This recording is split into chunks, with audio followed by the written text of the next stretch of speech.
Hello? Can you hear me? Can you see me? Can you point on the dolly where he touched you? How are we doing? How's things? You alright, Steve? How's things, mate? You alright?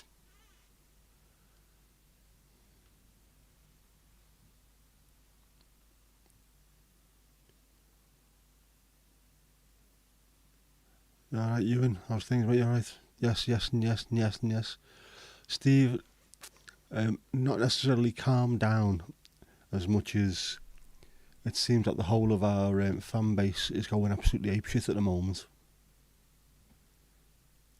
We are not happy. We are not happy people. And of course, if we've done something wrong, then fair enough, we need to be punished. But nah, not the way things have happened.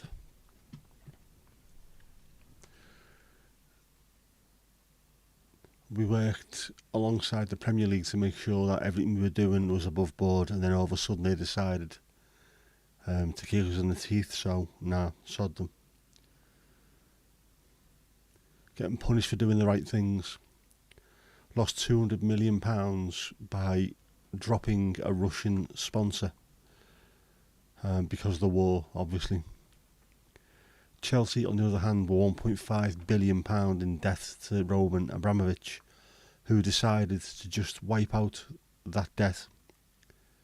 Isn't that something against fair play? Because it just doesn't feel right, to be honest. It feels like they're trying to make an example of Everton, and we will be the ones who suffer. Yeah. Nothing changed much from this morning, Ewan? Yeah, I can imagine, mate. It seems like a long, long time ago, that as well, doesn't it? Possibly because it was. Not much has changed here either. Yes, hello, bot. Botrix has correctly joined the channel. That's what we like to see. Yeah, Steve, it's ridiculous. Absolutely ridiculous.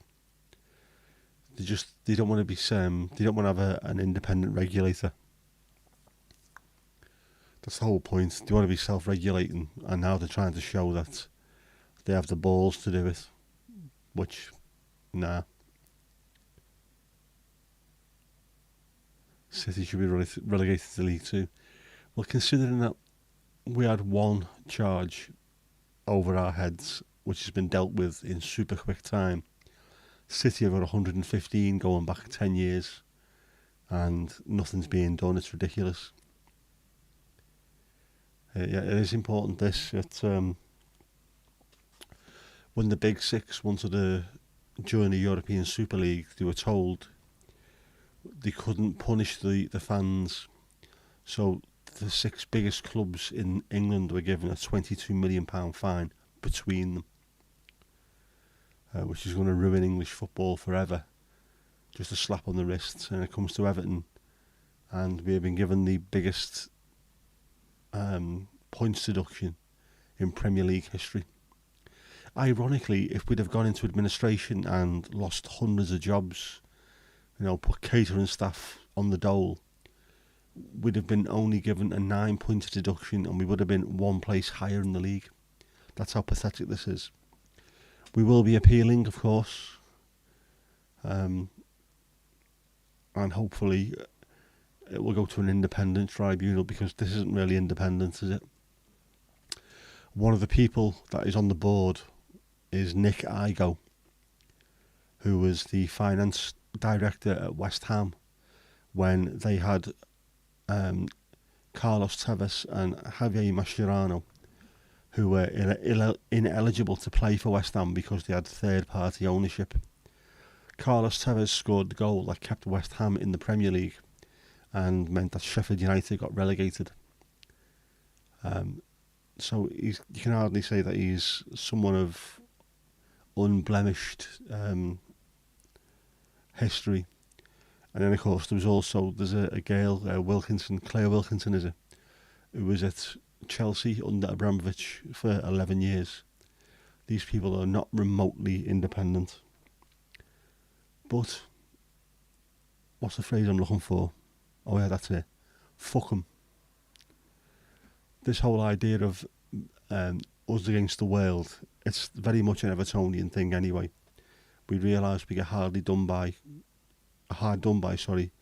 um, on a regular basis, especially when it comes to like refereeing decisions or everything seems to go against us. Well, I think they've picked on the wrong fan base here because we won't take this lying down. So keep an eye on the TV for the foreseeable future. The next game is at home a week today at 4 o'clock against Man United, which is always quite a toxic atmosphere anyway. It's going to be even worse. Not just because it's United, but because it'll be us versus United and the referees and the league. Yes, hopefully I will be going unless I feel as bad as I did the last couple of weeks. I've just had a little minor nap on the sofa because I'm absolutely exhausted. So I need to start getting a little bit of energy back before that happens on Sunday. But yeah, should be going. And yes, cheats do prosper if they have enough money. Enough money, and they have lawyers who are willing to absolutely drag the arse out of everything. But it's just ridiculous. They are just trying to make an example of Everton because we're big enough to make a difference, and also not big enough that we can fight back and say, well, we're leaving for the European Super League anyway. We're the perfect size club for the Premier League to make an example of, because if it can happen to us, it can happen to anybody in the league, apart from the top six, obviously. But if you think of us, the likes of Newcastle, Villa, all those teams, we'll all be looking and thinking, well, yeah, we are knackered. Don't get too excited at the match. I'll never get down the steps safely. I'll manage you. Yeah, Man City tied everything up with red tape. It's exactly what they do. And of course, Everton did the opposite. We spoke to the Premier League about what was happening, and we're completely open and transparent about it. And worked with them for the last 3 years. I mean, it's stupid things like we were £20 million over what we were allowed to be in deficit. In that time, like I say, we lost £200 million in naming rights for the stadium and sponsorship from USM, the Russian company. We also had player X who cost £45 million to buy, and because of a underage sex scandal, we weren't allowed to pay him. He was suspended. We're still having to pay his wages. Within that 2 years, he was found not guilty at the end of it, and his contract had run out, so we couldn't sell him. We've lost out on probably £20 million we could have sold him for, plus the amount of money we had to pay in his wages. That wasn't taken into consideration, apparently. The Premier League went, no, we're not taking that into consideration at all. Well, seriously. So 200 million from naming rights, possible 20 million from a player that we couldn't sell, we weren't allowed to sell because we did the right thing. We could have sued him for not loss of earnings, but something along those lines, but we didn't because we're a decent club, and we've ended up thrown to the wolves, which is ridiculous. So yes, fuck the corrupt Premier League. New lights, yes and no. They were there in the last stream. Well, one of them was anyway.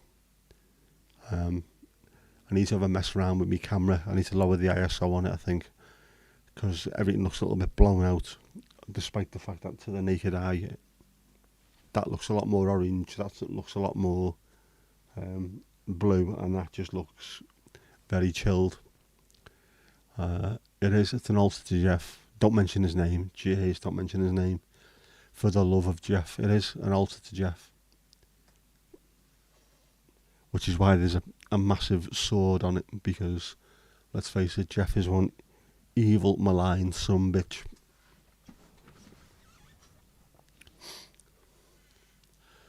Seven watching. Is the 7 watching? Yeah. 7 concurrent views.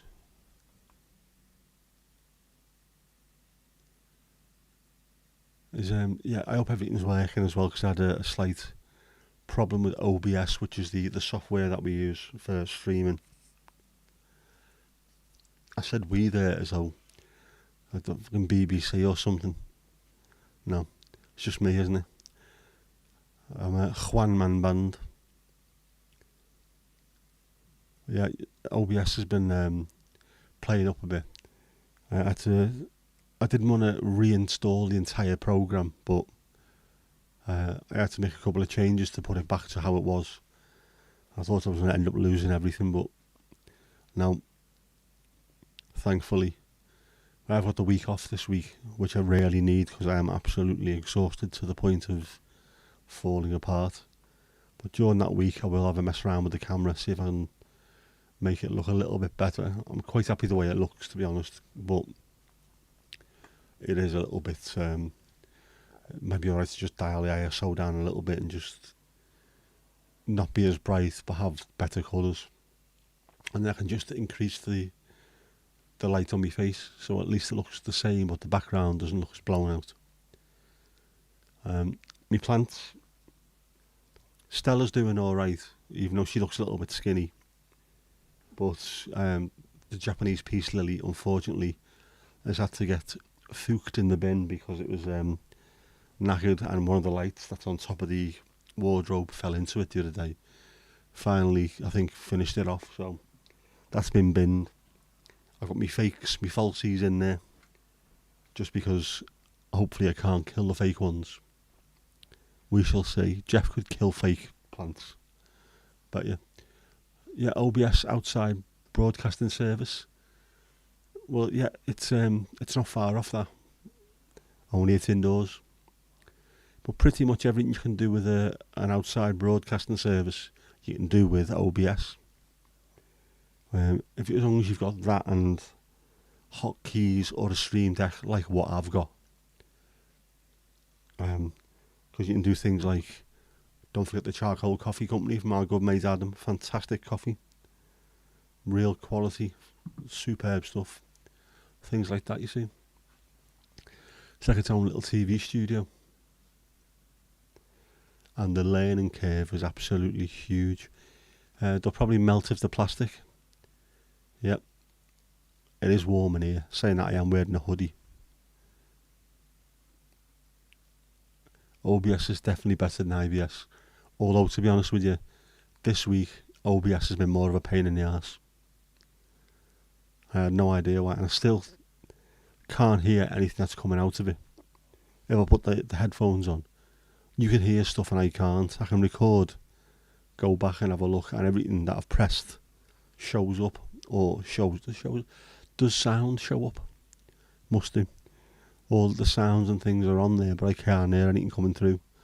So there's some kind of issue with it, but to hell with it. If it's working, it's working. I don't want to start going to Streamlabs OPS because that's just a rip-off of OBS anyway, but it's also a little bit, I don't know, not as malleable. Kev, it is you lurking. Brilliant. No points docked. We'll say this now on live on stream. Nobody is getting points docked on Botrix. The points docking is reserved for the corrupt fuckers at the Premier League. Nobody's getting points touched on here. We're much more cool than that. I should have had me corrupt Premier League picture up, shouldn't I? Seems though I've got one of them somewhere. Let's have a look. Where is it? It's here somewhere. With everyone, every Evertonian has been replying to every Premier League post on Twitter with the same picture. Oh, it's here somewhere. Oh well. Maybe not. Yes. There we go. corrupt.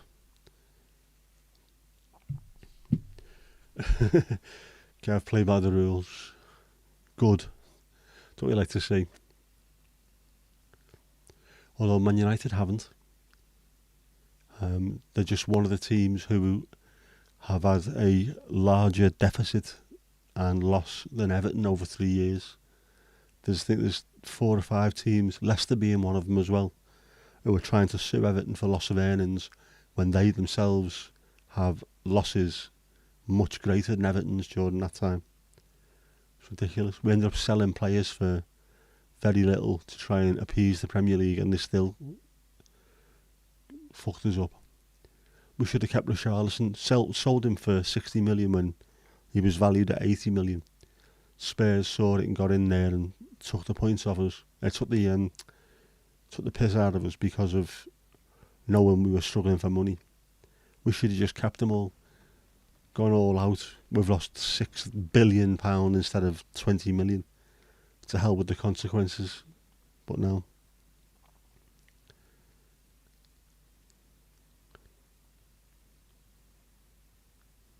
Yep. 10-point deduction or owned by 2 greased Yanks nicking your cash. There's too many of them. Too many of the owners who are involved who are they haven't got their interests of the club at heart. We, on the other hand, have got an absolutely useless man in charge. Farhad Moshiri, apart from the fact that he's building what is going to be one of the best stadiums in the UK, that's going to be the only thing that he's done that's any good. The rest of it is just wasted money left, right and centre with a succession of awful managers and giving them money that they had no idea how to spend. Ridiculous. And it's put us into all kinds of trouble. What we need, of course, is what Newcastle have got. A very, very rich owner who is quite happy murdering or protecting the people who murder journalists, and will also fund a Saudi Arabian club who will buy huge amounts of talent from Europe and then loan them back at way below cost. You know, they're gaining the system but getting away with it, whereas we're being punished for being open and transparent. There's a lesson to be learned there. It is, do not be open and transparent with the Premier League, because they do not give a shite. They genuinely don't.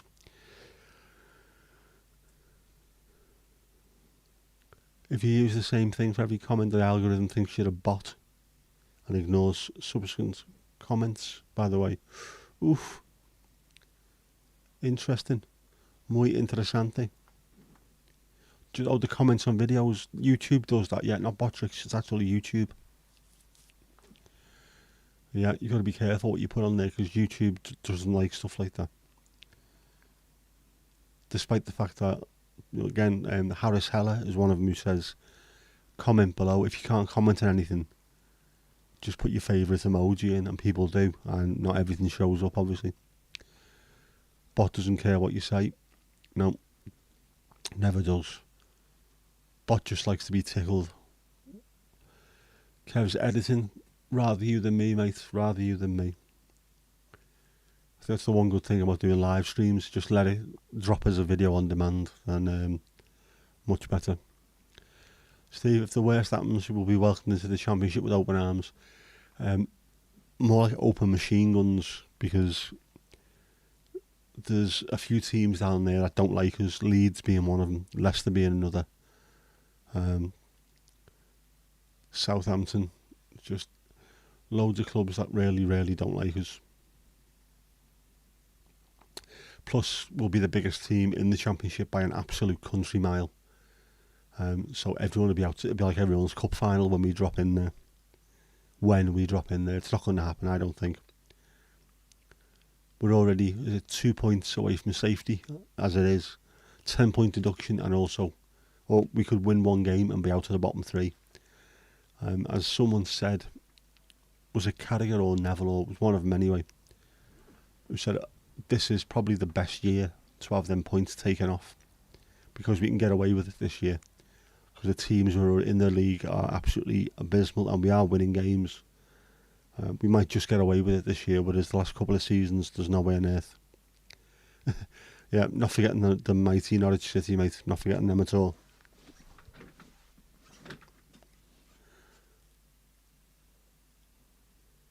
But we'll be mad. We're going to end up with home games with 53,000 people in attendance, and we're going to be playing against like Burton Albion or someone shite. Or hopefully Wrexham make it up. That'd be good. Our derby would be Wrexham. That'd be fantastic. I'd settle for that. To be honest, as much as I don't want to get relegated from the Premier League, part of me, I'm sick and tired of it. It's a horrible, horrible league to be in. It's the league to be in, but it's horrible. It's corrupt. I don't know, there's something about it that leaves a very, very unedifying taste. So I don't think I'll be overly bothered to be out of it. It'd be nice to be able to go back to just enjoying going the game and not have to put up with all this shit that's involved. And also not have to put up with Match of the Day and the idiots who are on there. Steve, you won't get relegated, mate. You'll be sound. Yeah, it's bizarre as well, just not winning the games that I go to watch. 6 home games, we've picked up 4 points, 1 win and 1 draw and 4 losses. The 4 games I've been to were the 4 losses. It's ridiculous. And even then, the games against Luton and Fulham we should have won.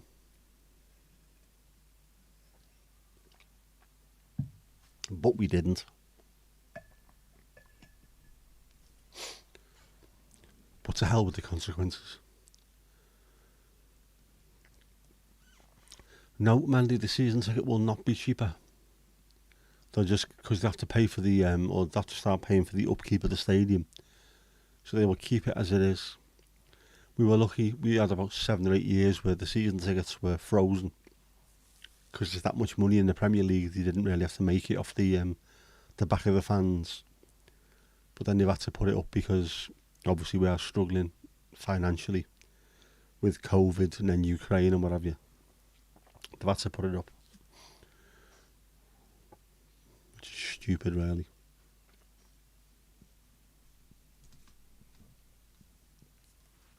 I think my season ticket was £650 this year. Whereas if you go to like sort of Bayern Munich, who are the biggest club in Germany and are winning the title every year, I think you can get one for about 150 there. And their managing director said, we already make enough money, we don't need to make it off the back of the fans, which is a completely different way of looking at things. Mind you, they've got a much better idea on how to run things in Germany anyway. Every club has to be 51% owned by locally owned or fan owned or something. There's got to be representation. You couldn't have someone coming in and just buying a club. You couldn't have a rich oil sheikh coming in and buying a club. 51% of them would have to be owned by something relatively local, I think. Yeah, we will stay up. This is where Strep Guardiola is worth his weight in gold. I said at the time we got him, I didn't want him. I still don't think he's the right man for the job long term, because we're no further ahead than when we got Allardyce in firefighting. There needs to be a long-term vision for a football club.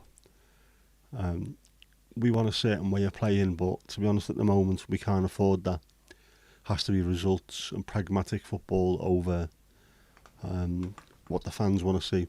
The fans, to be honest, we're quite happy as long as everyone gives 100%. As long as that you see a tackle going in the first couple of minutes and the whole crowd can get behind them, you see people putting effort in, that's exactly what we want. Our kind of players have always been the likes of Tim Cahill and Lee Carsley, Peter Reid, the god that is Peter Reid. Very skillful, great player, but the effort and drive to win, that's what you want to see. I think Dyche, to be honest, has got that. What's his phrase that he uses?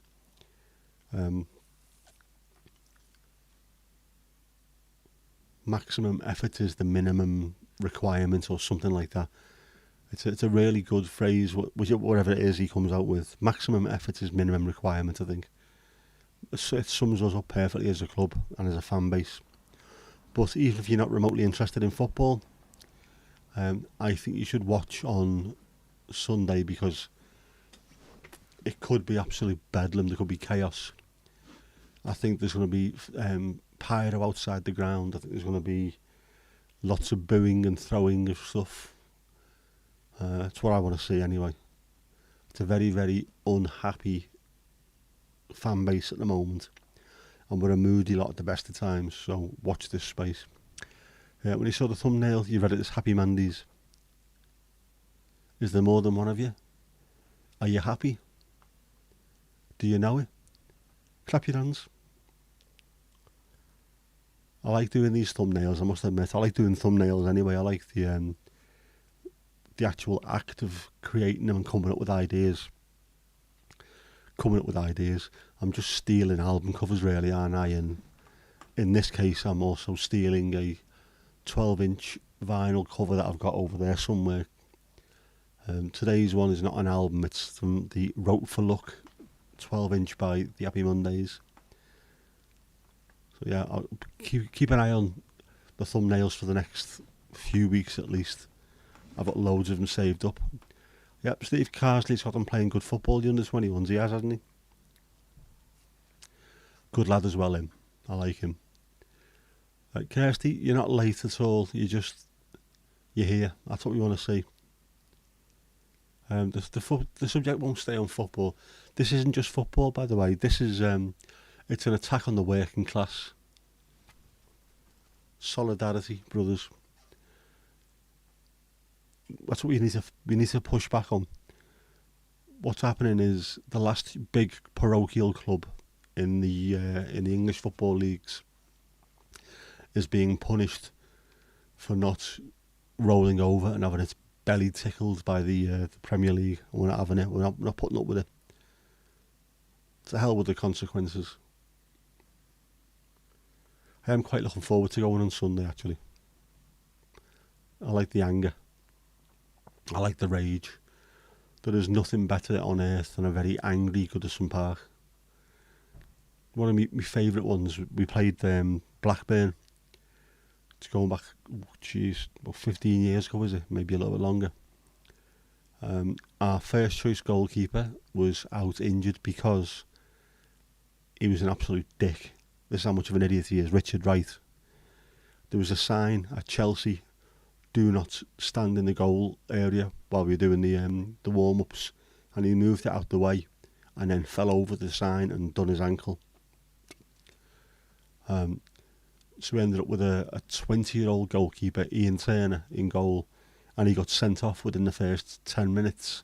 And John Ruddy, who Steve will know, or should know quite well, who was 18 at the time, had to come on. We had the keeper sent off, and Ruddy had to come on, and we had 80 minutes of 10 men against a very good Blackburn side with an 18-year-old keeper making his debut. And it was an absolute bear pit, and we won 1-0. It was amazing. The whole place was it's the most angry I've heard Goodison. We like seeing that.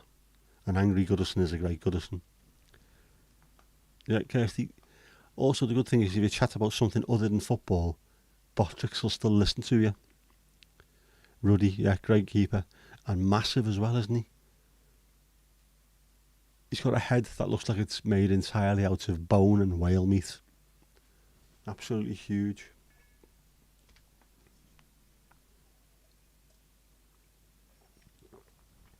Okay, Mandy, what is your latest project? What are we knitting at the moment? Seeing as though you've got some epic knitting skills. And they are epic, has to be said.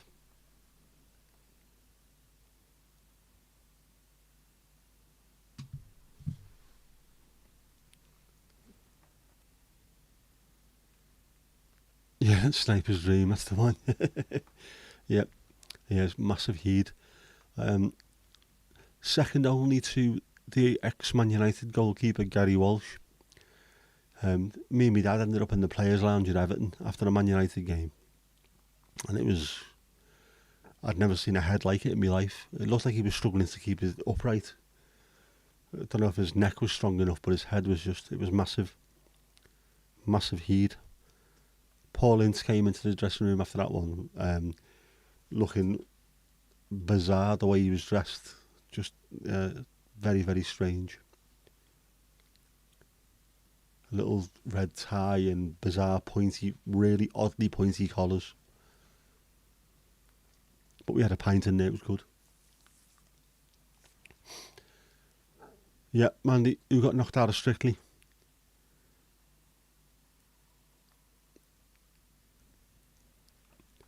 Kirsty, your latest project is playing Harry Potter. Really?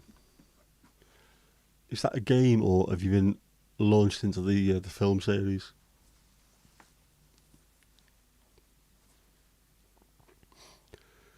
Have you got any wool yet?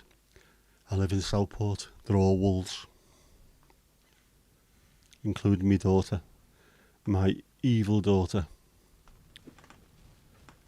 She's working in Liverpool on the Christmas markets of a weekend, so I had to get up early yesterday to take her and her mates to the station, and I was sat outside for like 40 minutes waiting for her while she arsed around, and then I had to pick her up when they got home last night. It's just ridiculous. I've got to do the same today.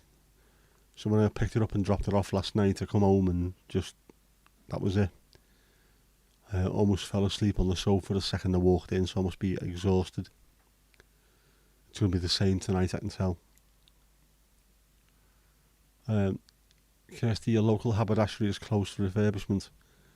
That's terrible, but you should get extra points off Botrix for the use of the word haberdashery. Ewan, don't worry about it, mate. Your 10-minute delay today is nowhere near the same as the 40-minute delay yesterday. When I tried to explain to them, you're going to be late for the train. Oh no, we'll be alright. No, you won't. Even flooring it, you're not going to be on time for the train. We'll be alright. No.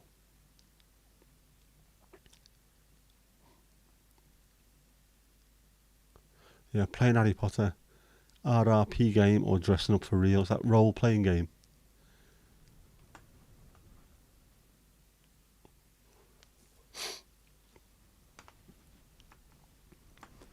Dressing up as Harry Potter should be easy, really, shouldn't it? Round glasses, tie and a long scarf. Haberdashery is on the 3rd floor. You're right, Steve. Going up. Can't stand that programme, but let's face it, that is a superb theme tune. Are You Being Served? In case anyone's not sure what we're talking about. Yeah, funny enough, she was telling you this morning how she was late for the train. I rang her. Obviously, I had to get up early because I've got to go there and wait for her. So I rang her about 10 to 8 yesterday morning. I was like, are you awake? Yeah, I'm fine, I'm awake. And I turned up at 8:15 because I thought we'll have to go and pick everyone up. Gives us a bit of time. I'll still get you to the train station for before 9 o'clock. And now, 40 minutes later, I was still outside the house. That's why this morning I knew it was going to be late again, so I brought myself me flask of tea. Not because I'm old, but you know, I thought it was going to be cold. I'll just bring me thermos mug of tea. Yeah, that's what you meant. Blame autocorrect or Jeff. Or both. Jeff runs autocorrect when he feels like it.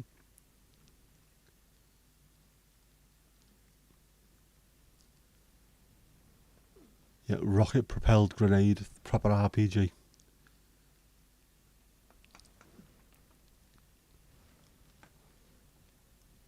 I like RPGs. Played a lot of Call of Duty, especially back in the day. And me and my mates used to go hate mail fishing. So we'd use RPGs and one-man army and scavenger, which meant they just keep on replenishing the grenades. And it was really a noob or scrub way of doing it. But it was funny, you could hear people absolutely raging over the headsets. Brilliant. Still not as good as the throw a knife dodgeball. I wish we'd have recorded that back in the day. I've never laughed so much playing that.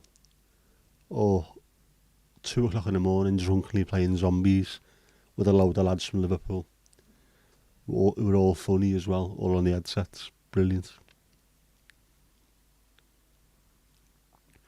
Currently playing Monsters in the background. That's what you need.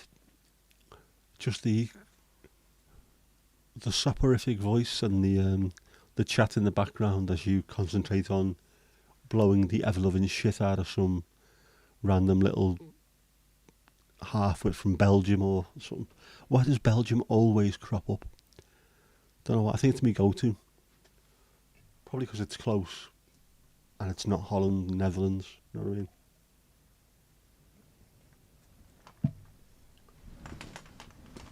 Oh, hello.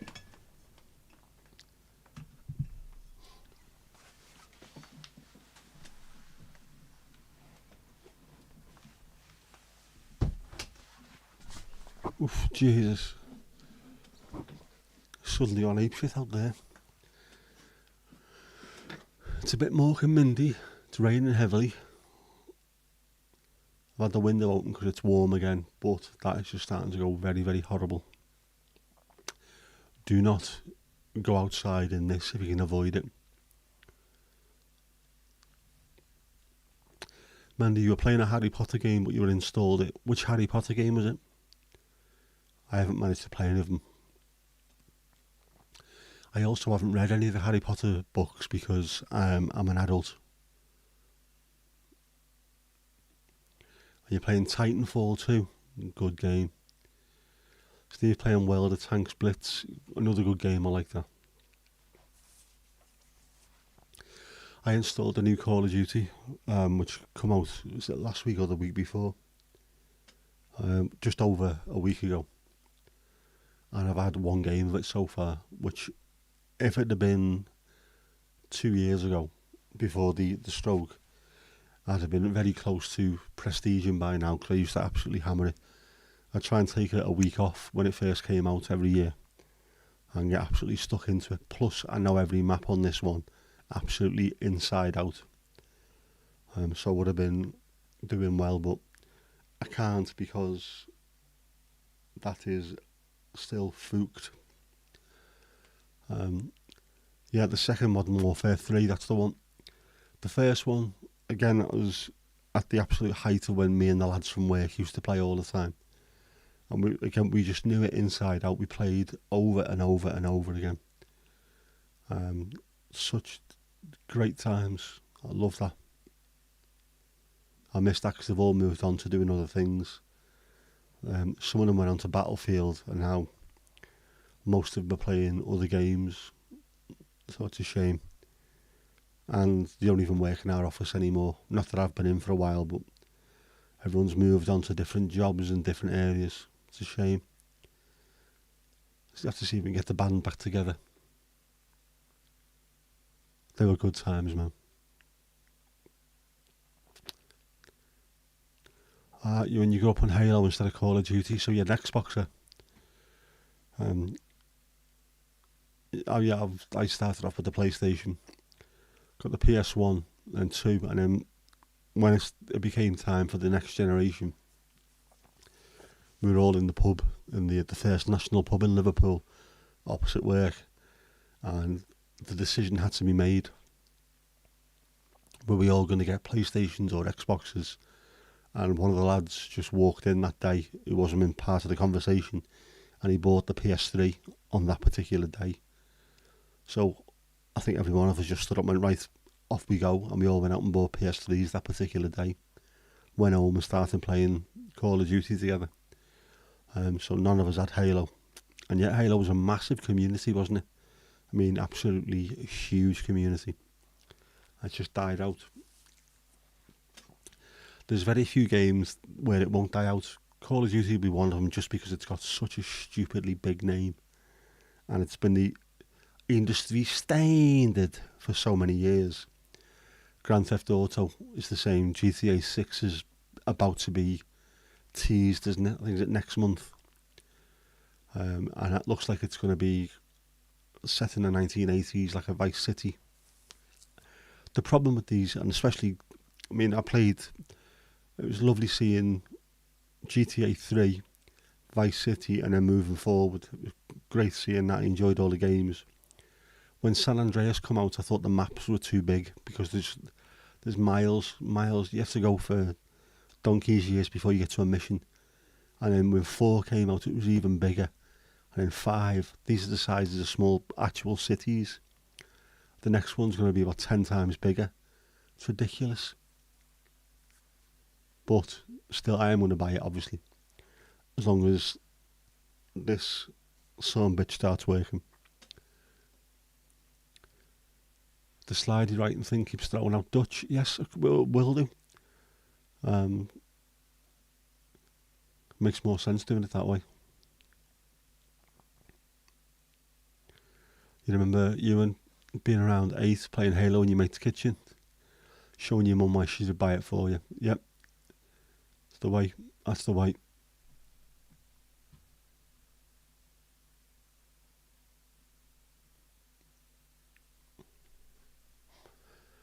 Yeah, change the keyboard language back to English, Kirsty. If you've got both on at the same time, it can get very confusing. I had the Dutch and English on me phone, and it started to make absolutely no sense whatsoever. To the point now where I've only got English, but it's learned loads of Dutch words, but it doesn't always suggest them. Oh yeah, the Far Cry 6 map is stupid. There's a thing, isn't there, on TikTok? I know there's a video on TikTok. Don't know if it's on YouTube, but it shows you the relative sizes of maps, and then sort of over the years, and then things where you think to be massive, like GTA 5, it looks tiny compared to stuff like that. Far Cry 6, it's pretty much. There's another one as well, which is based on the whole entire universe, the whole world map. But also you go out into the universe as well, so it's just not just the one planet. There's other planets that you go to, and they're all life size. It's just stupid. It's not even solar system. It might be sort of our relative universe. Crazy. Jaarboek, yeah, yearbooks. What's a bridging ceremony? Yeah, Steve, you're never going to beat PS1 and Colin McRae Rally. What a game. It is stupidly good. Although, even before that, Sega Mega Drive, Super Monaco GP was absolutely superb as well. In fact, I think we've mentioned on these streams before, haven't we? The best games you're going to play don't necessarily have to have the best graphics. Sonic the Hedgehog is still one of these. To this day, if you play it, it's easily pick up and play it. You can tell what it is straight away just by playing for a couple of seconds. You know what you need to do. There's no explanation needed. The sound quality is great. It's got really interesting music to it.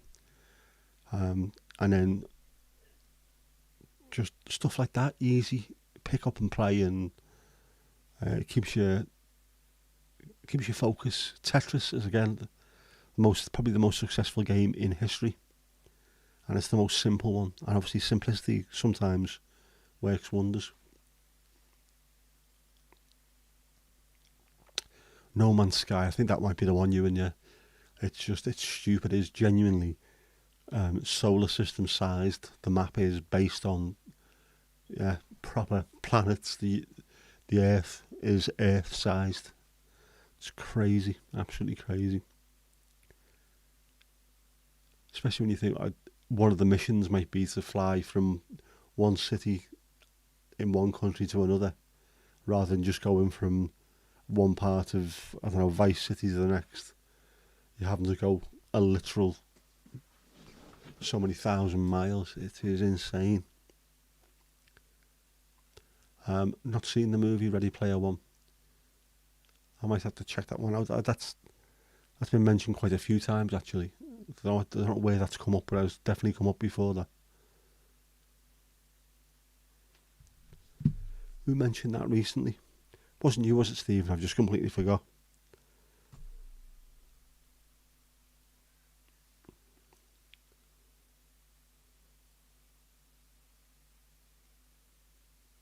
Yes. Right, it'll be on somewhere, won't it? Where is it on? I've got every streaming site known to man, and I bet you it's on the one I haven't got. A bridging ceremony is where dictionary writers get awards. Yes, it's always cut short though, unfortunately. Toddler's office decision, Jeff video position. Kirsty, that sounds absolutely disgusting. We don't need to see that. Jeff has definitely possessed the phone. It's good and scary how real it's getting. In that case, I will definitely have to watch it.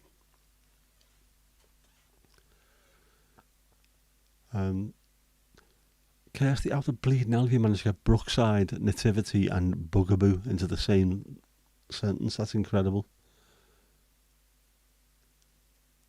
You nearly watched Lawnmower Man last night. That's another one I haven't seen. That I've seen all the adverts for it and the trailers when it come out and it looked good, but never got around to watching it.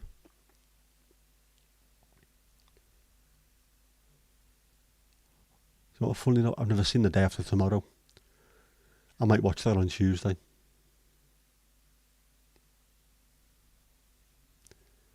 It's not even worth a dad joke cheer, that is it? Terrible behaviour. No clue, Nick. Kirsty, are you telling me that you've got no clue about my question, or is that your new nickname for me?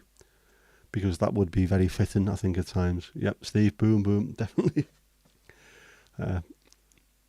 If it was a good dad joke, I would give it a cheers, but it's not. It's an awful one.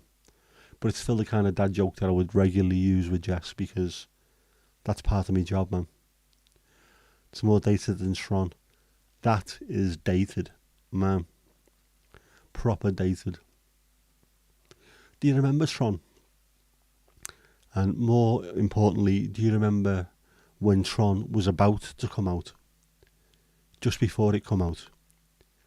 How futuristic it looked. And everyone's seen the graphics and thought, oh my god, this is incredible. And you look at it now and think, this is shit. Utter shit. It is crazy. But again, I think we've mentioned on previous things about how much is in your phone, how much processing power. I can sit on my sofa, just arsing around on my phone, and I can make videos that are much more realistic and lifelike and more futuristic than anything Hollywood had 20 years ago. I've got my Stream Deck and OBS, and I can marry them all together. I can make stuff that, alright, mine looks very amateurish most of the time, but then it's designed to look so. But if you watch some streams, I mean, there are some really good streamers out there. They can make their whole thing look like it's absolutely, completely professional, and it's just them. They're a one-man band in the bedroom, just pushing buttons without breaking the internet, pushing buttons with impunity and still making things look great. So just shows you how far we've come. That's one of the things I do actually enjoy doing. That idea of trying to make video stuff happen. It's better for the stream as well, not just making videos, because I like the whole thing about putting things together, trying to work out how to make thumbnails, how to make them look like the album covers. I love doing that.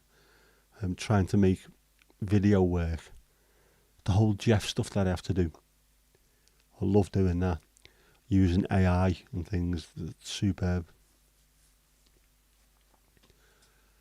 The start of Lawnmower Man is about VR before VR. Yeah, so the question is about your weird ass phone, right? No clue, Nick. I've avoided that one then for the time being. I don't really want to start putting No Clue Nick on a t-shirt as merch, do I? No. Although it would probably sell quite well, wouldn't it? With the people who would just hate me. Or me family, as they're called. Have I heard Mark Kermode's review of the new Marvel movie? He didn't like it much. I haven't. So, Mark Kermode, is he happy or is he constantly in a mood? Just, I don't know. He's been around for years, hasn't he? And he always seems to be slightly moody. Yeah, Valentino Rossi, the one and only VR. I was only talking about him the other day, actually. Obviously, he's one of the greatest. Do you want to call him sportsman? Or can't call him an athlete, even though you'd have to be an absolute athlete to ride bikes at that kind of speed. But he is one of the greatest of all time, isn't he? Up there with Serena Williams and people like that, proper full-on legends of their particular game. But I'm not into bike racing, but I always used to like watching Loris Capirossi when he was racing. And the pub that we had, it was always, they were all huge Carl Fogarty fans, obviously. Because he was a local lad from just up road. No, it's not football this time round, it's motorbike racing. Which my mate absolutely loves and hates at the same time. Because even though she's from, well, not from Liverpool, she's from Huyton, which I like to tell her all the time, is not actually Liverpool. No matter how hard they try and make sure they are with the accents. She's moved to the Isle of Man, so she's now got a front row seat when it comes to the TT. Yep, Foggy the man. Fantastic. It's good when you've got local heroes, or people who are brilliant at what they do on a world level. Yeah, Mandy, have you seen the way some people remember how to knit?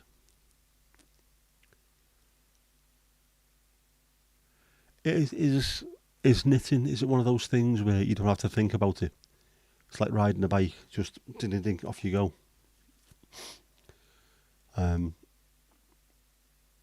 It could be the kind of thing, I suppose, for people who have had a stroke, it might be something that really works well for them. It'd be difficult to do, but it's the kind of thing that with your brain and your hand working together, it would come back and start triggering all the synaptic connections that you need, which is the hope that I'm supposed to be doing with the PlayStation. If I play long enough, eventually the brain will start to make those connections, the neural pathways, to get me hand working properly again. Which at the moment it's not quite doing it. I'm still getting loads of tremoring because I'm knackered at the moment. And that's without having occupational therapy on Friday. But I was on the phones, so yeah. You're like your knitted dragon, its tail stops it falling over. It's perfect. So you don't need to stick it on a spike to make it sit up. It can do that by itself.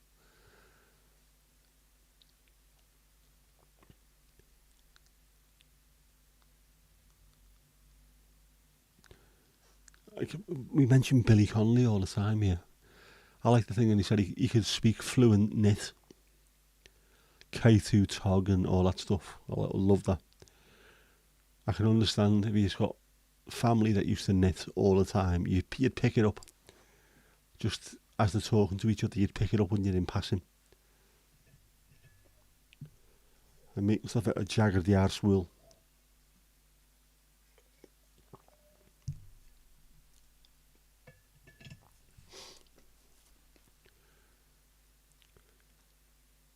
It depends if you have to count, man. Yeah, always bad if you have to count.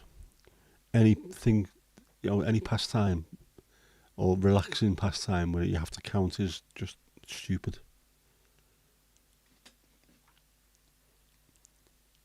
Unless you're a mathematician. And there are people, and I knew people in school who used to do maths as a hobby for fun. When we were playing footy and stuff, they'd be doing maths. I thought, have you not got anything better to do? What could be better than maths? Anything. Pick up an instrument, play. Get a football. Actually, don't get a football because we're all bleeding useless. But, yeah, doing maths for fun. Helen just give me a dirty look. Oops. Apologies, Helen. Good luck trying to decipher your patterns, Mandy. Fair play. The freeform jazz approach to knitting, that's what we like. Just pick up use your knitting needles as though they were drumsticks. Be Buddy Rich.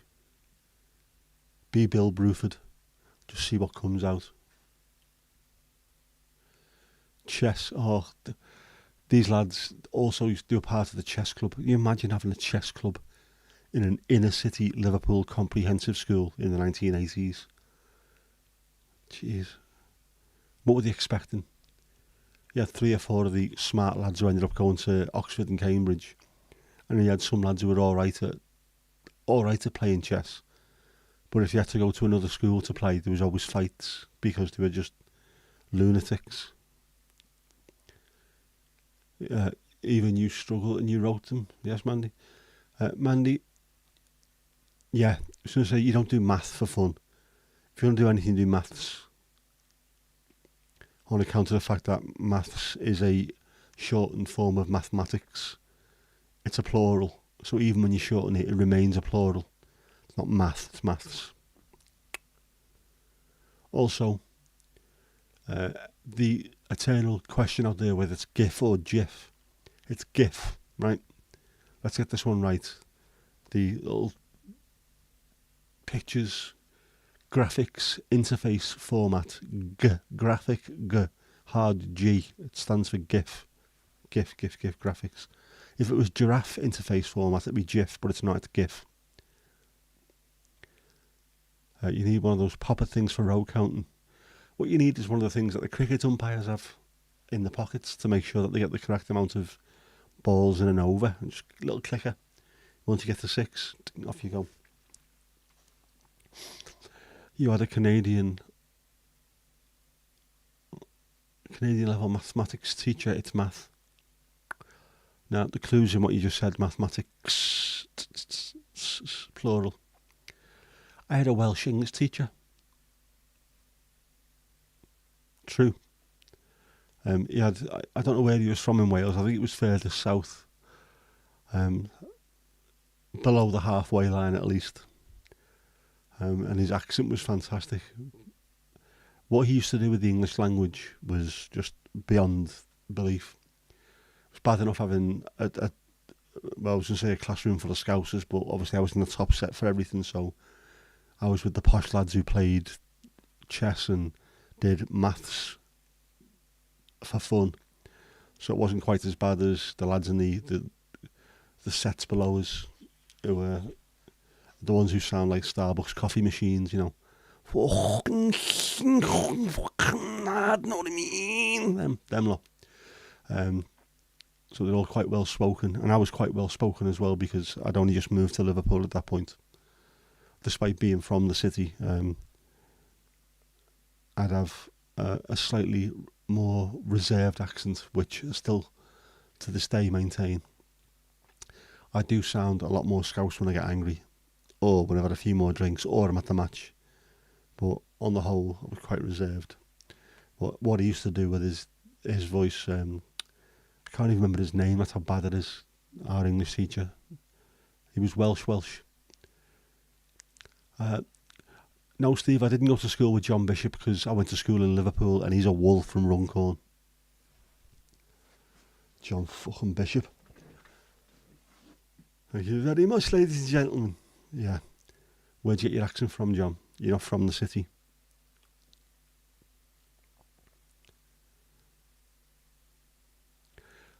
By the way, John Bishop, I was going to say he's the reincarnation of Barry Gibb, but I know Barry Gibb's still alive. If you ever watch on Top of the Pops, the things they have on BBC4, the repeats, I can't remember the song the Bee Gees did, but they did one back in the black and white days, and Barry Gibb, you would swear it's John Bishop. It's ridiculous. It's not just the same haircut, it's the same face. I mean, obviously the same teeth and everything. But it's bizarre. And also Brian Auger of Wheels on Fire, Julie Driscoll, looks like Tyson Fury from the same era. So he is, isn't he? Absolute spitting image, ridiculous. I put that on Twitter years ago. Also, there's another great lookalike, which I'm going to have to find now. So you have to bear with me. If I can remember his name. What was his name?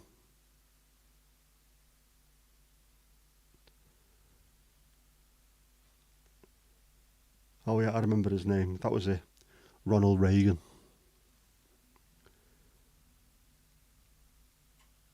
There's one particular picture I want to show you. It's ridiculous. And I might struggle to find it, but obviously I was joking when I said I can't remember his name. Now, this is not the right picture, but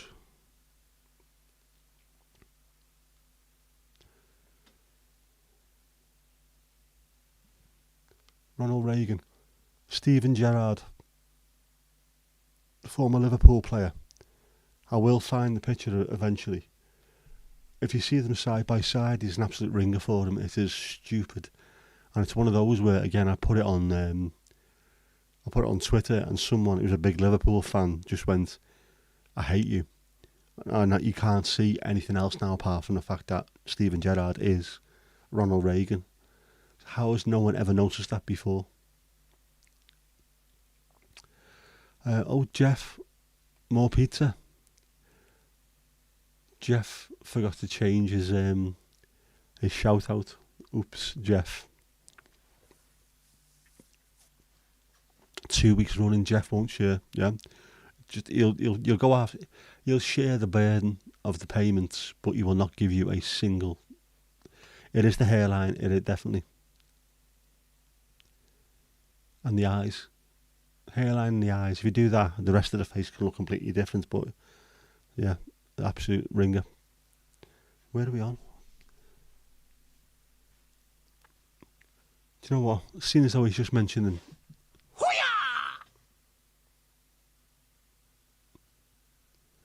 Tales from the Crypt with Jeff, the actual Jeff. I'm a Saab man. Seriously aggressive antichrist bastard, yeah. Fishing is my real passion. Piranha are the kings of the waterways. They would have to be piranha, wouldn't it? They used to call me Jack the Croupier. Card count, I fucking dare you. No one would they? No one would. No one would dare with Jeff. You don't mess with Jeff. I can't imagine. You imagine walking in there, one of those mad Vegas gaffs run by the mafia, and Jeff is there. You're not messing with him. You're not card counting. You're not taking Tom Cruise in, are you? Otherwise you'd be out on your ass.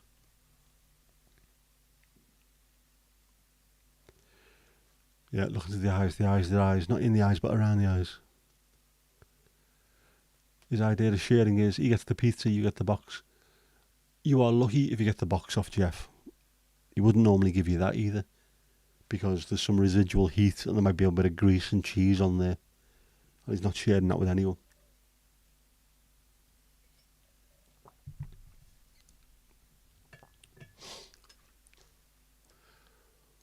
I think we need to find out what kind of pizza Jeff eats. What's his toppings? I might ask him now and have it ready for next week, for Tuesday. Should we do that?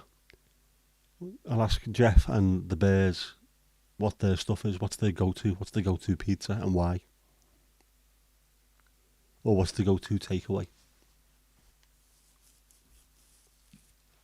Might be interesting. You never know what they're going to come up with. Ugh, yeah. Jeff is such a contrary bastard, isn't he? He would have pineapple. He's a dirt. Kirsty, you got no pizza or jelly beans? Ugh. I have jelly beans in the house. If I could fax them to you, I would do. Same for you, and your jelly beans are here. when they should be in the car where they normally are.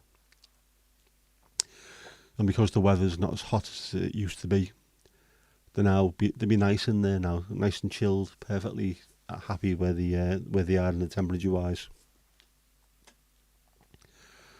Unlike when it got really hot and I was expecting them to be congealed into one mass, which they never did. It's strange, that car. Very, very strange. It's black, so it does attract the heat. Obviously, the heat stays in there, but the inside doesn't get ridiculously hot. And it doesn't get overly cold either, so far. I say that now. Most mornings when I get up, if it's early, there might be a bit of condensation on it, but there's no ice so far. It might be different once it's icy, but at the moment it's quite nice being in there. It warms up quick enough. I've got my blanket as well, because I'm an old man. I have my thermos flask of tea for those days when I turn up expecting Jess to be out the door within 5 minutes and she takes 45 minutes. She took an hour one morning. I'll be out in a minute. What on earth are you doing? So I've been outside for an hour, but I don't mind. Got me tea, I've got my blanket, got music on. I actually like that. I'm going to have to start doing that a bit more often. Just drive somewhere, listen to tunes. I even thought the other day, the car's parked right outside here, outside the window. And my bed is there, and I've got my telly and all kinds of stuff. I just felt like going and sitting in the back of the car underneath my blanket, listening to an audio book or something, just to get out the house. And I would have been just outside the house. I mean, literally, I can touch the car from here. It's ridiculous. Pineapple on pizza is a sin and shouldn't be on a pizza. Mandy likes pineapple on pizza, as does Steve. This is where I should look into Botrix a bit more, because you can do polls on Botrix. And by that I don't mean Polish chaps. But yeah, you can do a poll where I should put a poll up on the screen and you can vote. A few people who put pineapple on pizza. Uncle Ben's sweet and sour with extra pineapple.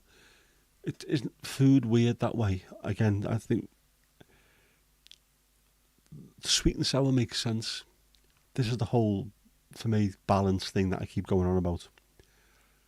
If it's too sweet, nah, not good. If it's too sour or too savoury, also not necessarily good. If you get the good balance, sweet and sour is a really good balance of two separate ends of a spectrum, and it works quite well. For me, pineapple doesn't really work on a pizza because there's nothing to really counterbalance it with. It seems to be. I know it's supposed to be there because there's ham on it. Ham is too thin to be the counterbalance to pineapple.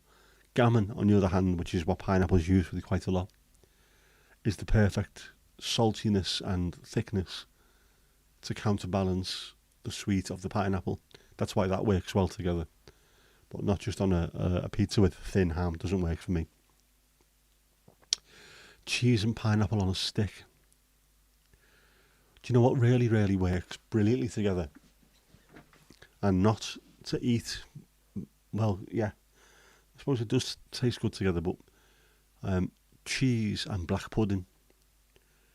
But a word of warning, we used to do that, cheese on sticks and black pudding on sticks. If you eat them one after the other, you develop a raging thirst to the point where you would drink an entire pub dry, which is why we used to put them on the bar in the pub sometimes. And people they got onto it after a while. Only come in for a couple of Swifties and then went home 4 hours later, absolutely paralytic. Because you just get such a thirst that you end up throwing ale down you. Yeah, why would you put avocado on a pizza? Avocado's a new thing, isn't it, really? I mean, it used to be bathroom sweets. Now everyone's on it. Smashed avocado. My niece loves it, who's just a very picky eater, but now absolutely loves avocado, apparently. I never used to like it, but then I started eating pret-a-manger salads when I was down working in that London with me highfalutin mates. Pret a manger salads with avocado when I got into it, so I don't mind it. But smashed avocado on sourdough toast, nah, you're alright, mate. Not my scene. But I wouldn't say no to avocado. There's a lot of faff involved, isn't there, with the slicing the bastard in half and then getting the knob out of it. No. Beige buffet. Yep. Proper 70s style, that, innit? Was it a cabbage or something? It was a cabbage, wasn't it, that you'd wrap in tin foil, and then your skewers would go in that with your cheese and pineapple on sticks. A buffet hedgehog. It's weird, the kind of things that we used to have back then, which we took for granted, that now kids would look at and go, what's that shit? It was the height of sophistication when I was a youth.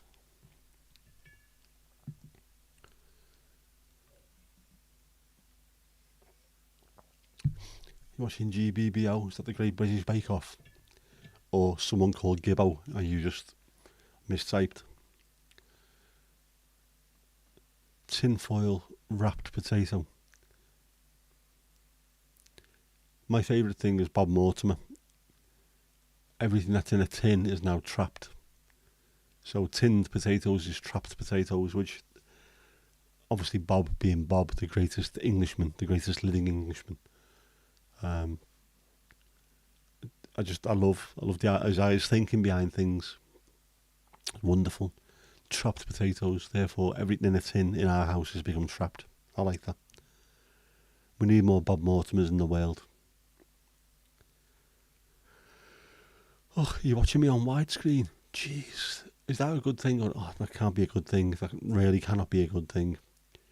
I'm going to have to start doing advanced warnings, aren't I?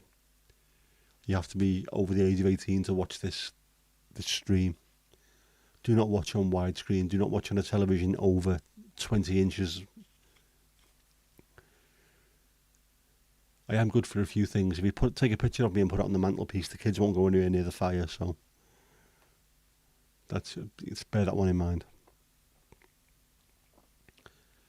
That was the thing this week, was a party food theme. I can't watch programmes like that, even though Noel Fielding's on it and I absolutely love him. I think he's brilliant.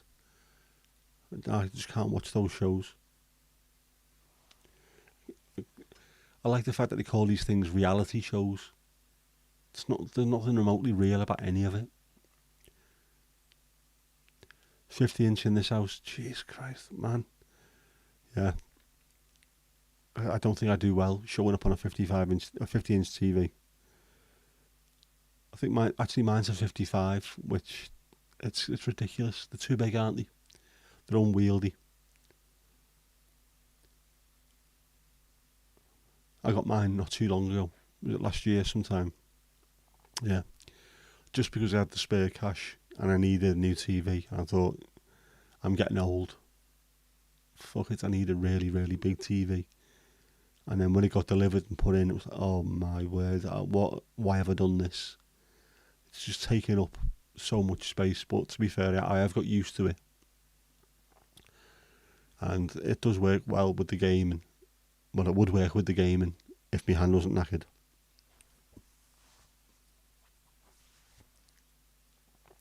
It's like I'm in the room.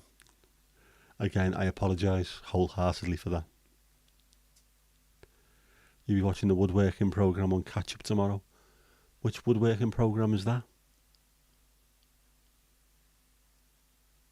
I don't know about these things, obviously. Like I say, reality programmes. I like the fact that the Kardashians are in a so-called reality programme. What is real about their life? There's nothing real about it. Don't watch reality TV, it just encourages them. Woodworking, no, I wouldn't mind.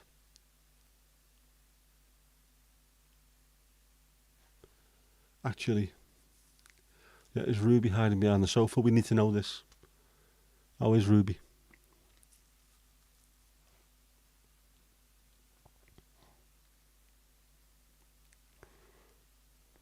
Yeah, talking about woodworking and reality. Horace's haikus, and I still need to sort out. I really do need to sort his little theme out because he is pissed off with that. But here we go. The repair shop's on. The bear ladies can stuff me anytime they like.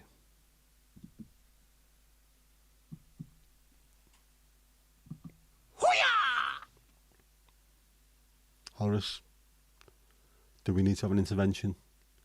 Do we need to have a talk? Seriously. Not good, mate. But yeah, the repair shop and things like that I do like. Could watch a lot more of that. There's something quite edifying about the repair shop. Bare naked ladies. Well, I think he would like that to be that way, but if you haven't seen the repair shop, there's two women that repair soft toys and teddy bears. They call them the bear ladies, and they are really, really good at what they do. And I think Horace has got a little bit of a crush on them. It's called Handmade on Channel 4. Right, I'll check out that one, I think. Got your moment to the repair shop. It's boss, I love it. It's weird though, I was watching it one day and a fella who I know appeared on it. And I'd not seen him for a while. Because obviously after COVID and everything, I'd not been in the pub. But he just appeared, and he's from Liverpool, and he had a guitar from the 60s, which they did up and fixed for him and what have you. Didn't even know he played guitar. I knew him from the pub. Yeah, it was a strange one there.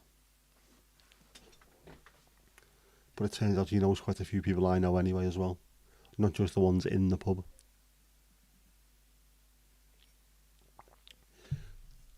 Yeah, what did you have done to her, Kirsty?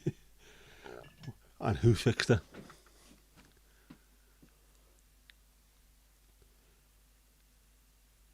Yvonne's got candy floss for hair. She has. Yes, the pink hair. Barnsey, how you doing, mate? Semi-final tonight. Ooh. So get in right at the knockouts, proper knockout stages.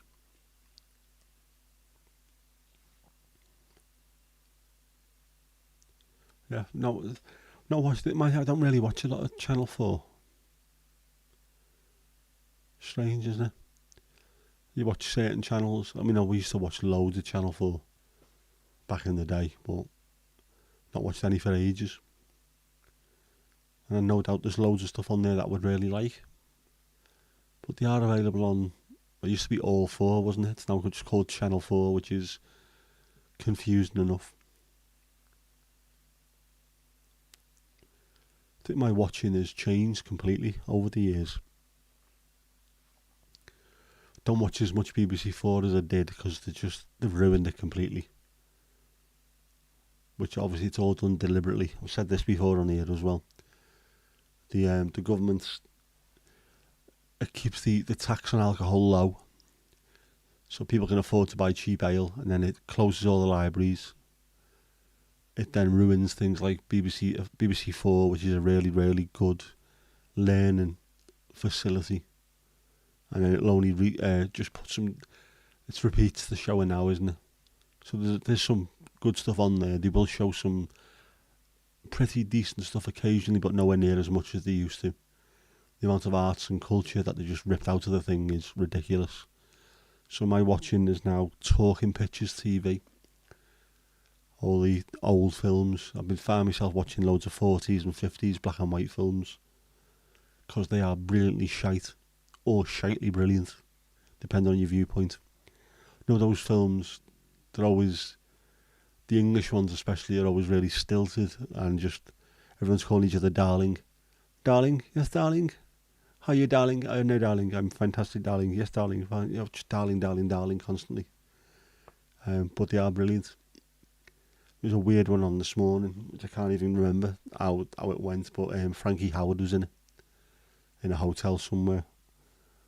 So it didn't stick in my mind, but it was interesting to have on just in the background while I was having my first lem sip of the day, which I'm still on the lem sips. If anyone from lem sip is watching, Sponsor the fucking channel, will you? Get me. Oh, the Titfield Thunderbolt. What a superb film. Yes. Something that I didn't like at all, because I remember me granddad watching it one afternoon. I said, "This is shit. This is absolute shit." And then years later, I've watched it and thought, "That is brilliant, absolutely brilliant." Yeah, I love stuff like that. You only watch Taskmaster on 4 now. Never got into Taskmaster. I know everyone loves it, but just could never take to it. Bizarre. And I love everyone who's on it. Well, not everyone, but most people who are on it. Which Bill Bailey thing is it, Mandy? Which Bill Bailey? I like Bill Bailey. He's funny. And also a fairly good actor, I would say. Not just a good comedian. Most comedians make good actors, has to be said. And also part of the reason why there's so many people who go on about the BBC being full of lefty lovies. Well, it is, because the news isn't. The news and current affairs section is just full of all lunatic right-wingers, because it's deliberately done so. But the rest of it, if you're a comedian or an actor or a musician, to be successful, you have to have empathy. And if you've got empathy, you tend to be a lot more left-wing than right-wing. That's why they always say it's full of lefty lovies. Of course it is. But also means that if you are a comedian and have that empathy with the audience that you're talking to get your jokes across and your stories and your points across, it's easy to act with them because you have got that empathy. You can take them on side with you. So loads of comedians end up being really good actors. Eddie Izzard being one. Bill Bailey. Great in Spaced and Black Books and things like that. Billy Connolly. One of the all-time greatest stand-up comedian. Also an absolutely superb actor. All because he got that empathy. New doc, him travelling around Australia. Not seen that. The old Terry Thomas films, yes, Barnesy, loved them as well. Anything with him or there's a few, isn't there? I'm trying to think what I watched one the other day. A Terry Thomas film. I can't remember who else was in it. Really good, proper old school cast. It was superb. You're an absolute Shah. You, yes, you, that man. Fantastic. John Wayne. Do you know, I can't get away with John Wayne, and I don't know why. I don't like westerns anyway. I don't think I ever have done, apart from spaghetti westerns. I like some of them, but the West, it never really captured my imagination.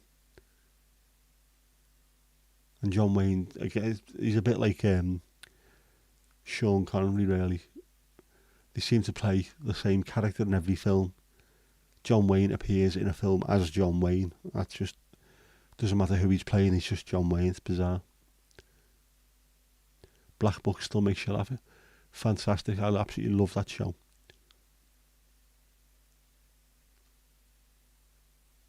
Dylan Moran's superb, and another fantastic stand-up comedian.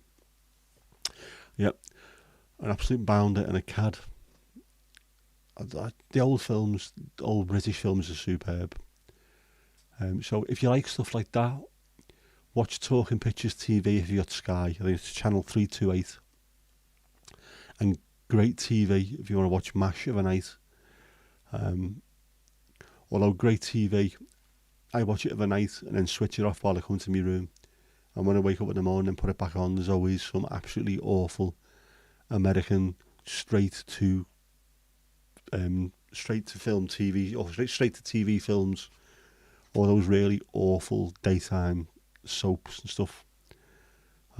Or they've also got Diagnosis Murder, things like that, which we loved at one point, but just putting them on in the morning, it's bloody awful.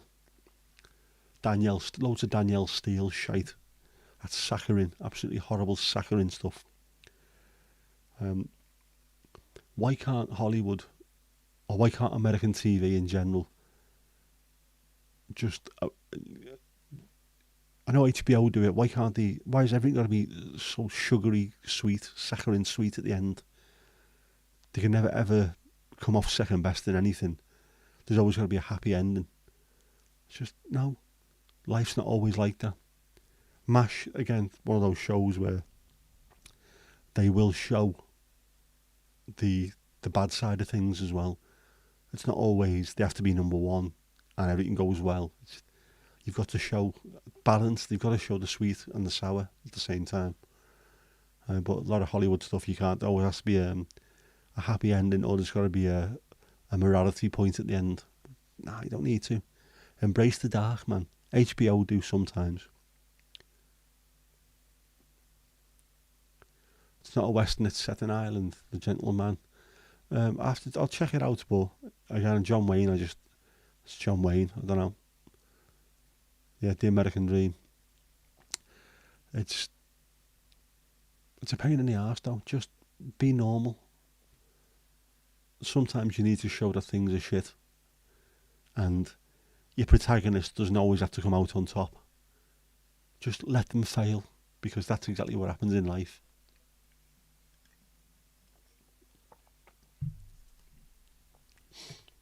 And then appreciate the fact that someone's tried. That's probably why a lot of the British films are great. We always try and to be somebody who tries really hard and fails. We do failure, nice failure, better than anyone else. It's fantasy. You watch to get away from gritty reality. But yeah, it's just after a while I find it really grating. That we just stop with that sugary sweet at the end of every fucking episode of anything. There has to be, they always have to win. Don't. Just let them fail, man. The underdog story. It's exactly what it is. And it's even better, let's face it, we love it. A true underdog story. Where the underdog fails. It's perfect. Because they've tried really hard and you get behind them and they still fail. But you still put your arm around them. Like Rocky. He lost, which is very, very surprising when it comes to how Americans normally do their films. But of course, it always still had a happy ending.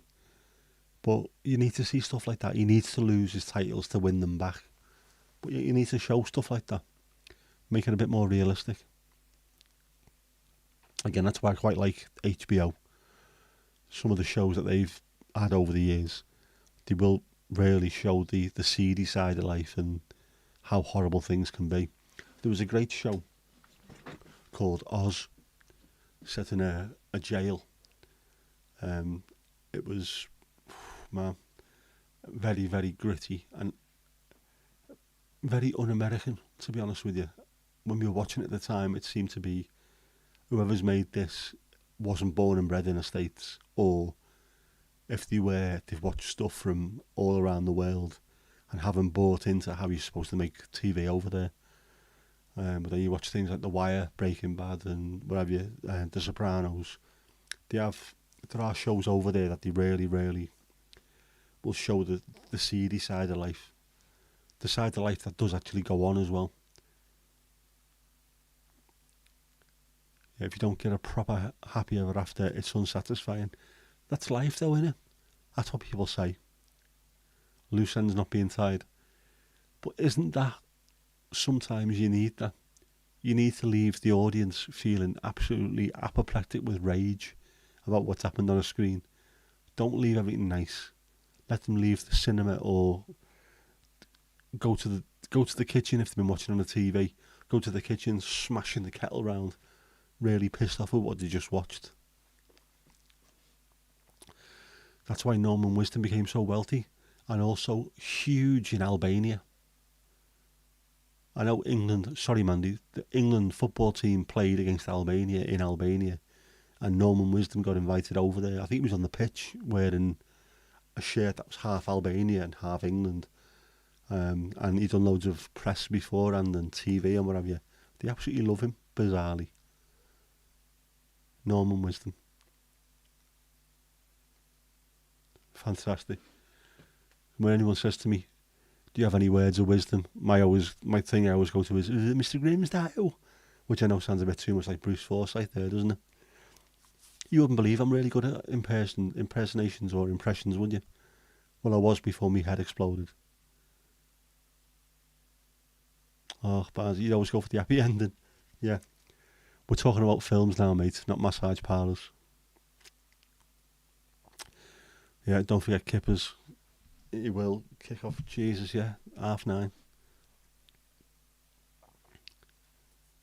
Yeah, it was the only the Western movies allowed by the communists, which is why they love him so much. Because that's all you can see. That's the only Western culture you get allowed to see. You will rarely hang your hat on it. Plus, let's face it, Norman Wisdom is the most unoffensive sort of character going. What was the name of the character he played? And I can't remember it because obviously, again, me memory is absolutely goosed. Oh, I can't think. He always played the same character, didn't he? The ultimate underdog, yeah. Pipkin, that's it, Pipkin, yeah. But yeah, he was, but he's another one who's really lovable.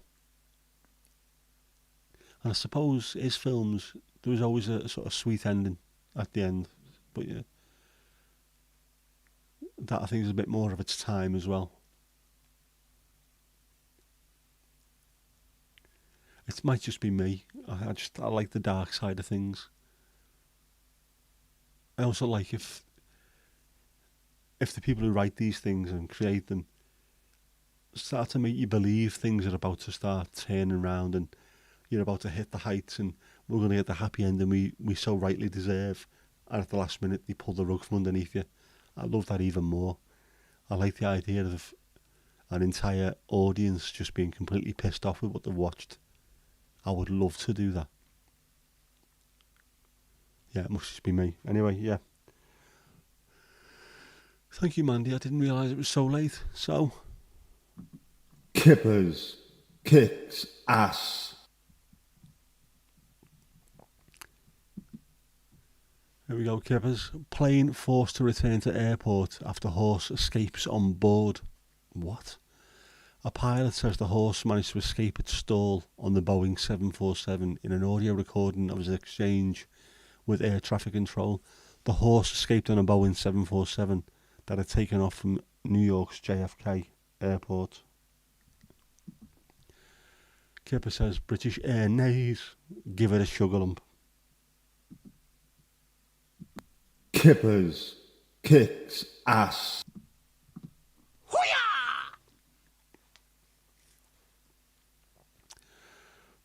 I'm not sure if that was really kicking ass, but I like the pun.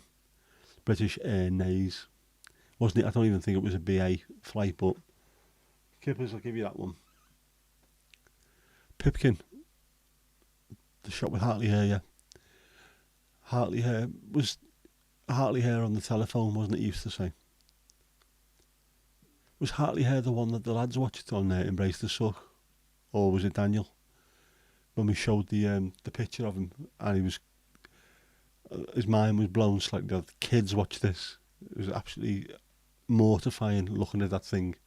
Sure, it was, wasn't it, Hartley Hare? Same as Bungle, the original Bungle off Rainbow was an absolute nightmare. A 6-foot fairy nightmare. Yeah, it was, wasn't it? My name's Pig and I'm hungry. Of course. Surprised that we of our era managed to survive into adulthood at all. Some of the stuff that we had to watch was just scary.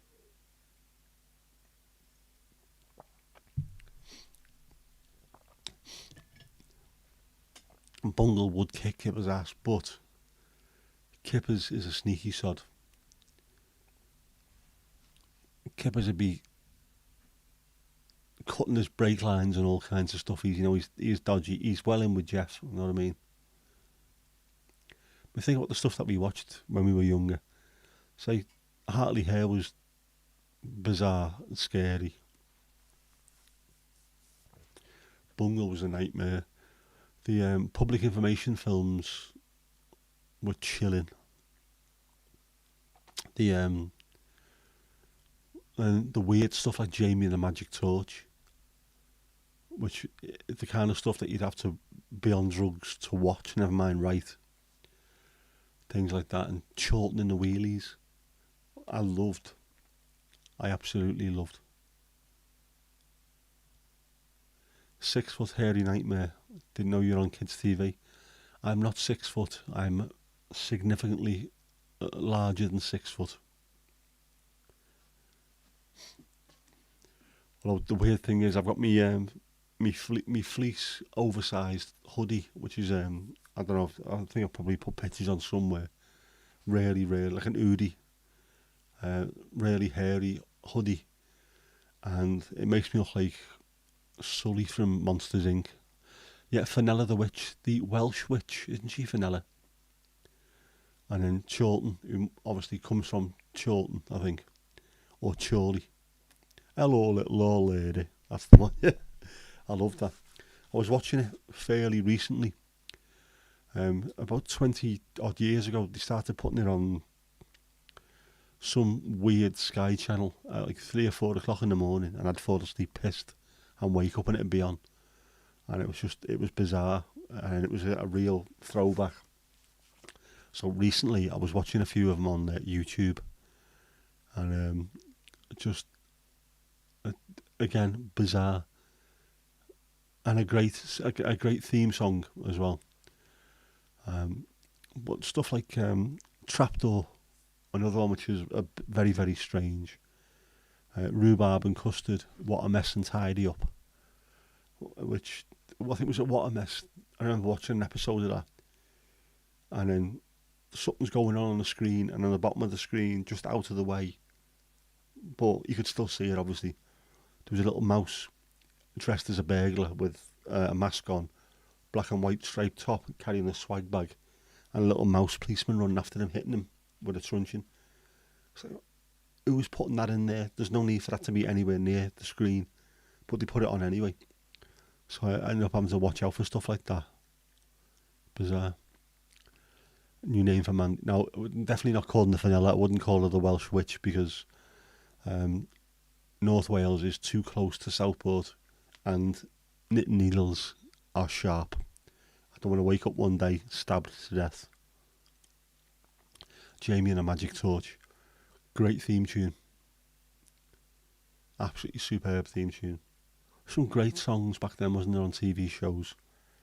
Magpie. The theme tune to Magpie. If it wasn't a theme tune, it should have just been a 1960s hit for someone.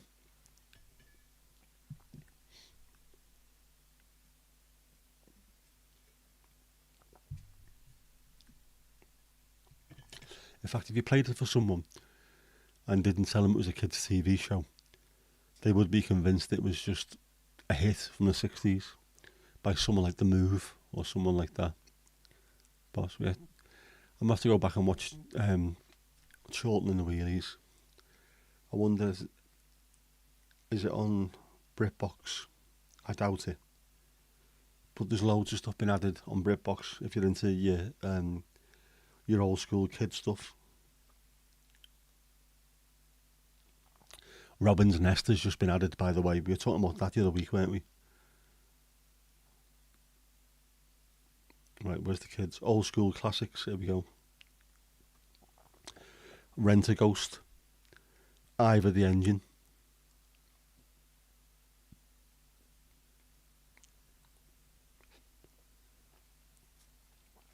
Phantom Cat. I can't remember Phantom Cat. Maid Marian and her Merry Men. Grange Hill. Bagpuss. That's another one that's dark as fuck, that, isn't it? Terrorhawks. Remember Zelda? Eek. Banana Man. Oh, I've got to watch that. Banana Man was funny. Clangers. The Adventure Game. Anyone watch that? I used to love that. That was like a forerunner of the Crystal Maze, wasn't it, really? But for kids. Brilliant. All the old school Doctor Who's. Catweasel. That's another one that was absolutely scary as F. Loads of Doctor Who under old school classics. But yeah, if you've got BritBox and you're into your old school kids TV, watch it. Danger Mouse, yes. Wind in the Willows. Now, me mum ended up almost setting fire to the house in Garston in Liverpool because she was watching Wind in the Willows once. Um, she was cooking dinner and was watching that, and then completely forgot about the fact that dinner was on, and the house almost burnt down. Thunderbirds. Thunderbirds is a completely underrated show. Fantastic. WYSIWYG.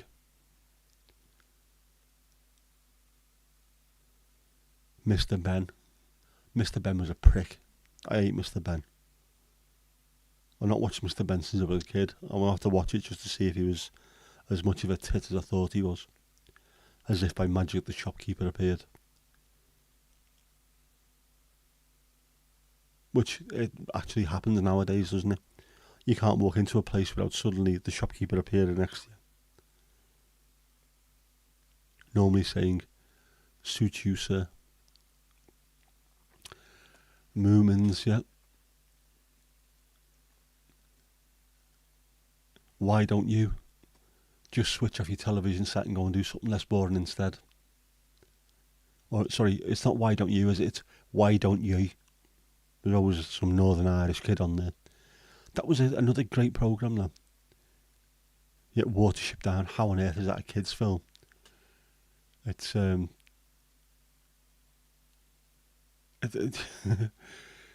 no wonder British kids turned out to be weird, because we had shit like that going on. That was shown on a Sunday afternoon at about 3 o'clock, wasn't it? How? Yeah, Fred Dinage. How reminds me of how on earth Fred Dinage was a kids TV show presenter when his day-to-day work is being mates with the Crays and doing the all the murder shit. It's bizarre. Yeah. And Gaz Top, or what's his name? Another Welsh dude, Gareth Jones. Doesn't want to be called Gaz Top anymore, but it was good. How I used to like that. That was a good programme. Genuinely designed to get kids thinking. Jack Hargreaves, bloody hell, yeah, one from the past. You read How Like I Said It. Hi. What else? King Rollo. Press Gang. Remember, there's always shows like that where 14, 15-year-olds were acting like adults, and it was always something to be. I want to do that when I get to sort of sixth form. I want to be in the school paper, which none of us really wanted to do. But it was aspirational, wasn't it? Aspirational kids TV. Plus, I think everyone of my era had a crush on Julia Sawalha.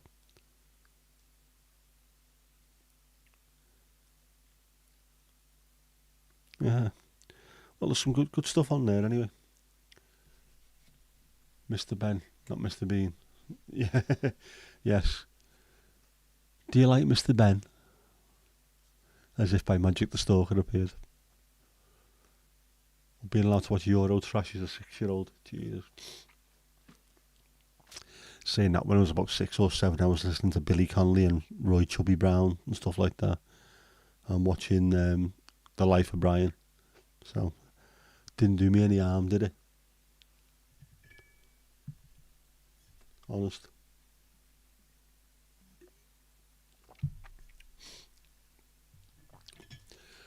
Yeah, I might have to make that the title of one of my future lives. Mr. Ben is a prick. Moldering kids TV.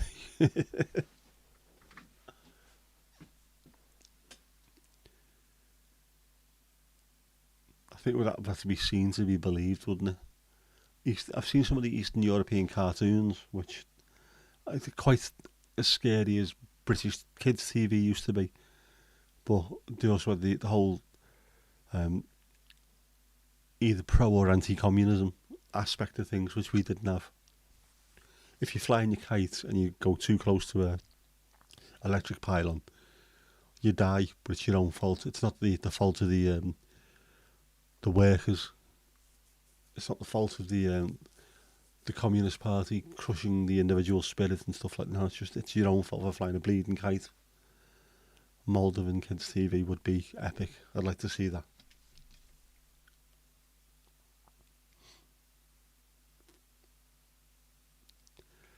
Do you know what? BritBox has got some great stuff. I only get it free with me phone contract, and I keep forgetting how good it is. It's got Yes Minister, Yes Prime Minister, Boys in the Black stuff. Have you the same pet? Some fun, and the goodies. Goody goody yum yum. I'm going to have to start looking through that and watching more of it, I think.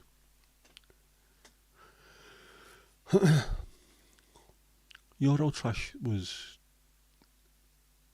I don't know if it was good or shite or both at the same time. Obviously, bizarre to allow that kind of stuff on UK TV at the time. And bizarre to have... Why did Jean-Paul Gaultier appear on it? And Antoine de Caunes? Why? How could you possibly just start up a TV show on British TV and get Jean-Paul Gaultier to appear on it and to make himself look an absolute knob at times?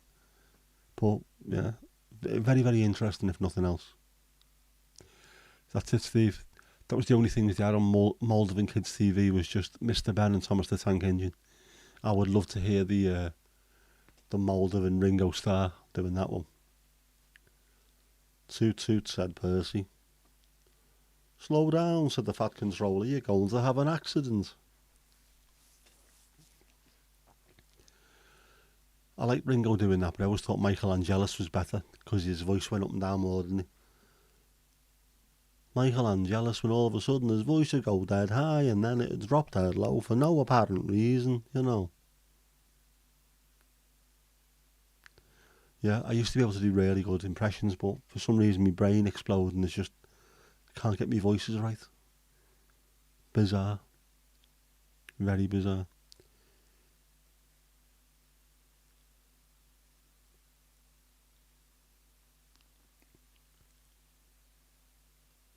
It was a wonderful day on the island of Sodor. Sodor doesn't sound like an island where Thomas the Tank Engine would be. It sounds like Lord of the Rings shit, doesn't it?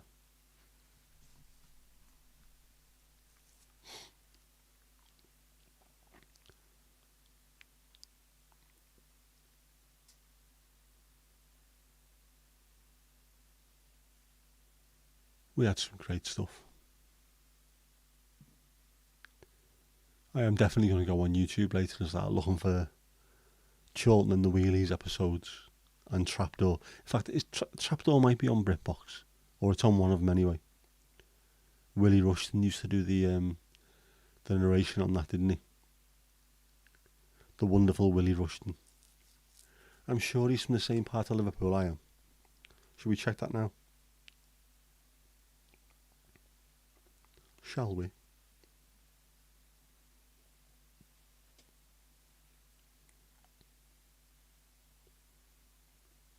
I know he's from London, of course he is. Who am I thinking of?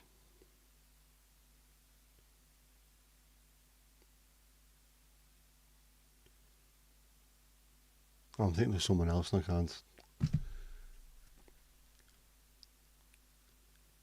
Sodor. It does sound Lord of the Rings, but it's not. It's Thomas the Tank Engine. Or has my brain let me down again? Yes, the island of Sodor is a fictional island that is the setting for the Railway series books by the Reverend Wilbert Awdry. It's also the setting of Thomas and Friends television series, though it is significantly different from the island in the books. It is Thomas the Tank Engine, the Fat Controller, Not allowed to call him that anymore, are we? It's Sir Topham Hatt. Bernard Hill, which there should be a place in Manchester called Bernard Hill, just because of how fantastic an actor he is and what a great son of Manchester he is. In fact, fuck it, change Cheetham Hill to Bernard Hill. I think he deserves it. You're off, Kirst. No worries. I'll be, stopping this fairly soon, I think, so I'm really starting to feel it. Plus, I'm awaiting a phone call from the child to say that she's picking up from the station. There will be in somewhere in Manchester. Bernard Hill is a fantastic actor. He was in Going Off Big Time, which is a gangster film set in Liverpool, and he was one of the people that was in the jail, and he was superb. It wasn't like he was as if he wasn't even acting; he was just being himself in it. It was absolutely superb. Worth watching, definitely worth watching. That. Written by Neil Fitzmaurice. Peter Kay was in it back when them two were still getting on, before Peter Kay became an absolute dick with them. Which I think is the reason why you can't watch Phoenix Nights anywhere. You can't stream it and you can't watch Max and Paddy. Because if you do, it means that the other two lads will end up getting royalties, and he doesn't like that, despite the fact that they really did write loads of it. Peter Kay, you dick.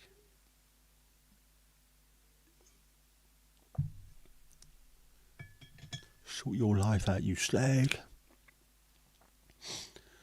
Yeah, it must start closing up for the evening, I think. I'm starting to proper feel it now. Shattered. But, like I say, I am off all this week. So I'll be able to sleep. Drop my daughter off at college in the morning, go back to bed and sleep. Catch up.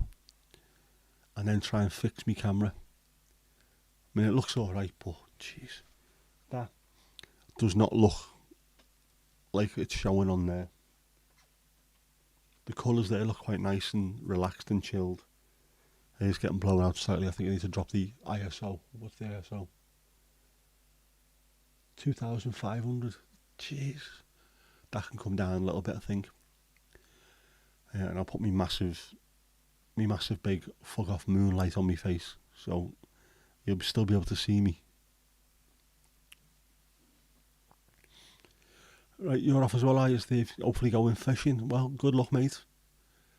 I was going to say I hope you catch loads, but it doesn't really matter if you catch any or not, does it? It's just getting out there away from work and what have you, and relaxing. Extreme close-up. No, we don't need an extreme close-up. Yeah, I'll try and avoid that from now on. Just lean back slightly. Out the way. Barnsey, night mates. Cheers for coming. I always appreciate it. Everyone, I always appreciate the fact that you turn up. We can have a real good laugh, and it's one of me. I always look forward to the streams, because it is the one time of the week, or the 2 times of the week, where I can chill and relax in exceptional company.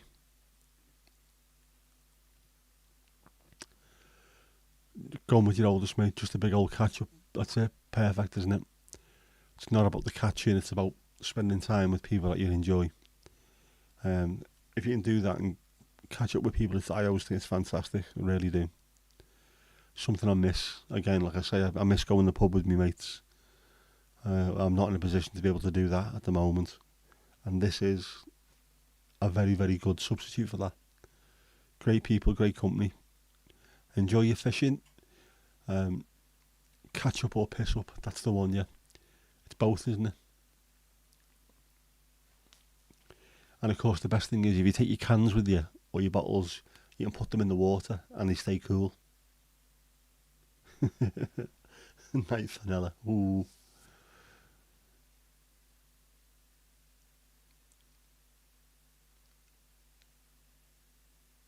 Yeah, anyway, so I'll have to start looking at finishing up, because it is that time of night. and I'm starting to proper feel it now. I need to. Do I even go and have a glass of alcohol-free red wine, or just go and have another cup of tea? Yeah, waiting for the backlash. That won't stick, says Mandy. Well, we don't know, do we? It might do. I doubt it, but you never know. Anyway. All right, let's roll. Hey, let's be careful out there. Thank you very, very much, and I will see you on Tuesday. Hoo-yah!